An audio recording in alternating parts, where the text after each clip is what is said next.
আজকে আমরা কালী পূজার পরে অনেক আমরা সব এই যে দেওয়ালির লাইট টেটি দিয়ে আমরা খুলে লাইতেছি।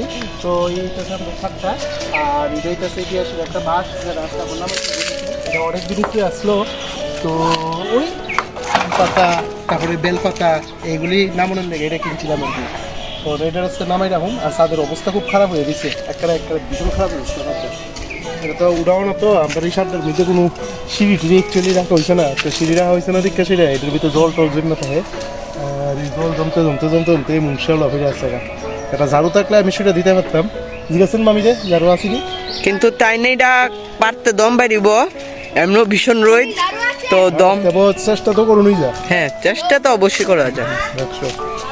আজকে আমিও মামার লগে উঠছি ছাদ, কালী পূজার পরে এডি খুলতেছে। কালী পূজা তো গেছে, লক্ষ্মী পূজার সবাই লাগাইছিল।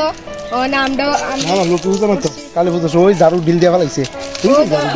হ্যাঁ পাইছি ঝাড়ু পাইছে, ও নামটা খুলে লাইছি। এই পাওয়া পইরা ওইটা ভাঙবো মামা বাইক না মিললা। অ্যাকচুয়ালি এইভাবে তো তারটা আমি পেঁচাইছি না, অনেক এই জায়গাটা লক হয়ে গেছে। আমি তো আর খুলতে পারতাছি না, এই যে খুব খারাপ অবস্থা। আরে মামা এটা কি দেখছো? ধরো সিরানি জায়গা লাইটটা আরে কিছু তো নষ্ট অনেক কষ্ট হয়েছে। তো যে সময় এইভাবে ফেস দিতে হইব তখন কিন্তু একটু নজর রাখেন, এটা কিন্তু ফেস থেকে থাকা পুরা, বুঝছেন? তারপরে হাতটা লকের মতো এই জায়গায় বিচার করুন না। এখানে টোটাল 35 মিটার কিন্তু আছে তার। আর একটা এই তারের লটটার দাম, পুরোটার দাম হচ্ছে 200 টাকা। আর একটা তো 250 টাকা। এটা লাইটটি হয়তো একটু বড় বড় আসছে আর কি, এটা 200 টাকা রাখছে।